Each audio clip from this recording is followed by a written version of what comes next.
প্রিয় ভিউয়ার্স আসসালামু আলাইকুম, welcome back to my channel Shabnam kitchen and recipe চ্যানেলের পক্ষ থেকে সবাইকে শুভেচ্ছা। আশা করি সবাই অনেক অনেক ভালো আছেন, আমি অনেক ভালো আছি। সাথে আছি আমি বরাবরের মতো শবনম। আজকে আপনাদের সাথে নতুন একটা রেসিপি শেয়ার করব। কাঁচা আলু দিয়ে পাকোড়া তৈরি করে নিব। আজকের এই পাকোড়াটি তৈরি করতে একমাত্র উপকরণ আলু লাগছে।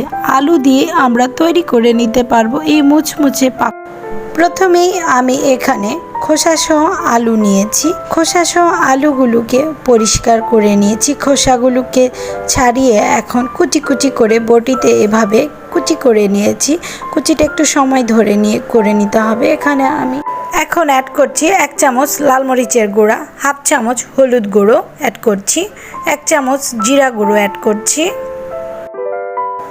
এখন অ্যাড করছি স্বাদ মতো লবণ, হাফ কাপ বেসন অ্যাড করছি,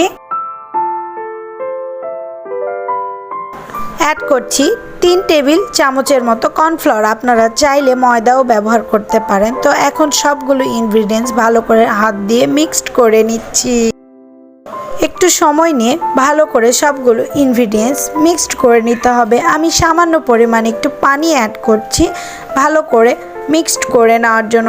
কাঁচা আলুর এই পাকোড়াটি তৈরি করতে কাঁচা আলুগুলোকে আমি খুব কুচি কুচি করে বটি দিয়ে কেটে নিয়েছি। আপনারা দেখতে পাচ্ছেন আলুটা কত সুন্দরভাবে কত মিহি করে কুচি করে নিয়েছি। এটা বটি দিয়েই করে নিতে হবে। পাকোড়াগুলো ভেজে নেওয়ার পালা। এই জন্য চুলা অন করে পরিমাণ মতো তেল দিয়ে তেলটাকে হাই হিটে গরম করে এখন পাকোড়াগুলো প্যানে গোল গোল শেপে ফ্রাইং প্যানে পাকোড়াগুলোকে ভেজে নিচ্ছি। গরম তেলে গোল গোল শেপে আমি পাকোড়াগুলোকে ফ্রাইং প্যানে ছেড়ে পাকোড়াগুলোকে মুচমুচে করে ভেজে নিব। এখন চুলার আঁচটা মিডিয়াম ফ্লেমে আমি সবগুলো পাকোড়াগুলো তেলে ছেড়ে ভেজে নিচ্ছি। পাকোড়াগুলো ভেজে নেওয়ার সময় চুলার আঁচটা মিডিয়াম ফ্লেমে রেখে ভেজে নিতে হবে। পাকোড়াগুলো ভেজে নেওয়ার সময় চুলার আঁচটা মিডিয়াম ফ্লেমে থাকবে। মিডিয়াম ফ্লেমে রেখে পাকোড়াগুলোকে ভেজে নিতে হবে।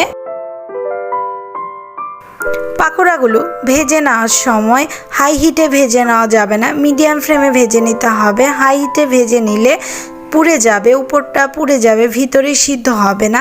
এই জন্য মিডিয়াম ফ্লেমে রেখে পাকোড়াগুলোকে ভেজে নিতে হবে। তো আমার এখন একটা পাশ হয়ে যাওয়ার পরে গোল্ডেন ব্রাউন করে আমি একটা পাশ ভেজে নিয়েছি। এখন অপর পাশটাও আমি গোল্ডেন ব্রাউন করে ভেজে নিচ্ছি।